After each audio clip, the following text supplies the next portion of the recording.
Hello everyone, let's have more news about the Lakers, but first don't forget to subscribe to the channel and leave a like. Rumors are running rampant across the NBA with the offseason in full swing. There is already speculation that LeBron James could leave the Los Angeles Lakers soon, but now the shift is focusing on Luka Doncic. One rival executive stirred the pot on Wednesday when claiming the Denver Nuggets are a team to keep an eye on in regards to Doncic. From the sounds of it, with the Lakers more inclined to be building for competition in 2026 and beyond, a rival executive believes that the 26-year-old guard could be intrigued by the Nuggets in the coming years, according to insider Anthony Irwin. The Lakers have to be careful, a West executive told Clutch Points. Luka just got his butt kicked by a team he handled easily last year, and now they're telling him to wait another year before he can really compete. If Denver wins it all or comes close, while Rob Pelinka makes it clear he doesn't believe in Luka and LeBron as a combo, they could be a real threat for him this next season or two. Championships talk, and the Nuggets are in line to be one of the most competitive teams next season, especially after the acquisitions the front office made to improve the depth of the roster. Meanwhile, rumors continue to suggest the Lakers are focusing more on building right now and trying to compete in the 2026-27 season instead. All things considered, these are simply rumors for now. Luka Doncic has not voiced any frustrations about the Lakers. If anything, the rival NBA executive is being more observational than not. Although the belief is that Los Angeles is in a mini rebuild, the roster still stacks up well with the rest of the league. Doncic and James form a powerful duo, and the front office managed to sign DeAndre Ayton to step in as the starting center. Additionally, Austin Reeves will likely continue playing at a high level and serve as a strong third option for the Lakers offense. The Los Angeles Lakers were one of the teams that pursued Bradley Beal, but luckily he plans to sign a 2-year, $11 million deal with the Clippers. ESPN NBA insider Shams Charania reported on Wednesday that Beal and Phoenix agreed to a buyout. Beal's past 2 seasons in Phoenix didn't go as planned, and that's putting it lightly. The Suns thought they formed a big three with Beal, Kevin Durant, and Devin Booker. The latter is the only one who is still on the roster, so that's how that worked out.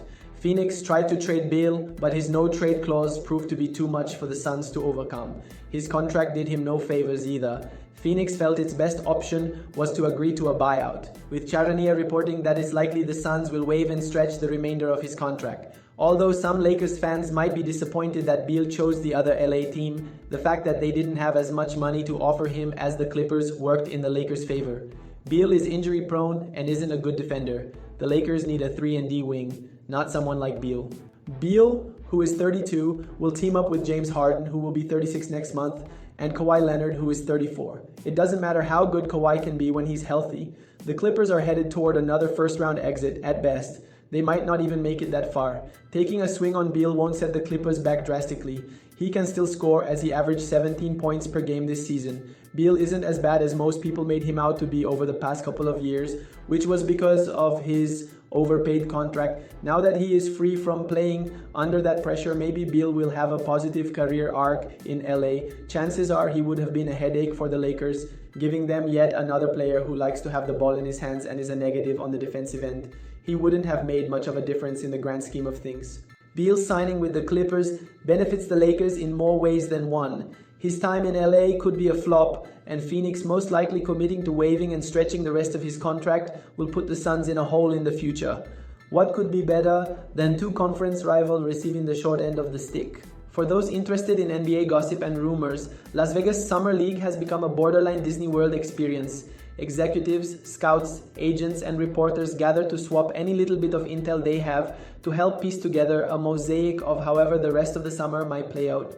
While LeBron James and the Los Angeles Lakers' awkward marriage of necessity garnered its share of attention, another topic drew far more interest and speculation: Nikola Jokic, Luka Doncic, and Giannis Antetokounmpo's availability and the positioning for that, which has already begun. It was surreal to dive headfirst into a league that seems to have moved on from James's latest passive-aggressive posturing and subliminal messaging aimed at the Lakers in an attempt to get them to push their chips into the middle of the table or let him walk to a situation more intent upon winning a championship this season. Far more people around the league noted the various steps and differing approaches teams are taking to make the most appealing situation for the likes of Jokic, Doncic, and Antetokounmpo. The Lakers, according to sources close to the situation, are confident they'll be able to retain Doncic on a contract extension and will then use that security to convince another star to force their way to LA via trade, with the threat of them signing with the Lakers in the summer of 2027 hanging over those conversations. As such, league sources say the Lakers are not making their 2031 or 32 first-round pick available unless the player coming back in the trade will solidify them as title contenders. In Denver, the Nuggets are taking a very different approach. They used the first-round pick to trade Michael Porter Jr. for Cameron Johnson. With the Jonas Valanciunas situation seemingly figured out, they'll have a solid bench for the first time in years. Valanciunas joins Bruce Brown and Tim Hardaway Jr., who both took less than they could have gotten elsewhere to sign on minimum deals. Denver's hope is for Antetokounmpo or Doncic, maybe especially Doncic, to watch them start the season as upper-tier contenders while their current teams remain further back in the back, either because of cap or internal restrictions. The Milwaukee Bucks have once again pushed all their chips into the middle of the table to remain even somewhat competitive for Antetokounmpo's prime, waiving and stretching Damian Lillard to sign Miles Turner after Brook Lopez's departure. While that gamble may not pay off, no one can ever accuse the Bucks of not doing everything in their power to keep their superstar. The Lakers have to be careful, a West executive told Clutch Points. Luka just got his butt kicked by a team he handled easily last year, and now they're telling him to wait another year before he can really compete. If Denver wins it all or comes close while Rob makes it clear he doesn't believe in Luka and LeBron as a combo, they could be a real threat for him this next season or two. The Los Angeles Lakers offseason plan has been driven by the intent to become a more cohesive unit capable of contending for the title. Although the team has taken steps in the right direction, it's evident that these efforts aren't sufficient. The Western Conference is expected to be extremely competitive next season, especially as teams improve their roster strength. In this regard, the Lakers' efforts have seen them acquire Jake LaRavia to add wing depth and DeAndre Ayton to solidify their big man rotation. The purple and gold endure added pressure to become contenders, as the likelihood of LeBron James requesting a trade increases with each passing day.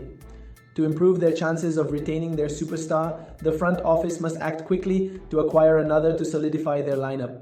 In a bold trade proposal shared by Sports Illustrated's Jackson Cardell and Rohan Rahman, featuring the Miami Heat and the Atlanta Hawks, the Lakers can fulfill all their goals at the price of their key assets. Let's take a look at the trade idea. The Hawks play the role of facilitators in this trade, taking on the cap hit of Maxi Kleber's contract to give the Lakers and the Heat more leeway with navigating their salary cap structure. In this scenario, the acquisition of Bam Adebayo transforms the Lakers' starting rotation. Meanwhile, with Austin Reeves, Miami's backcourt becomes significantly more formidable. With this in mind, we explore the deeper impact of the trade on the teams involved. Bam Adebayo's arrival would usher in a new era for the Los Angeles Lakers. With the gifted two-way big man joining the team, the Lakers effectively form a big four with Luka Doncic, LeBron James, Bam Adebayo, and DeAndre Ayton.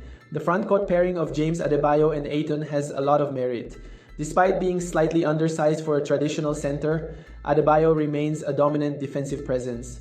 Owing to his length, athletic ability, and strength, the 3x All-Star is capable of anchoring the team's defense while also being a key player on the offensive end. Last season, he recorded noteworthy averages of 18.1 points and 9.6 rebounds while shooting 48.5% from the field and 35.7% from three-point range.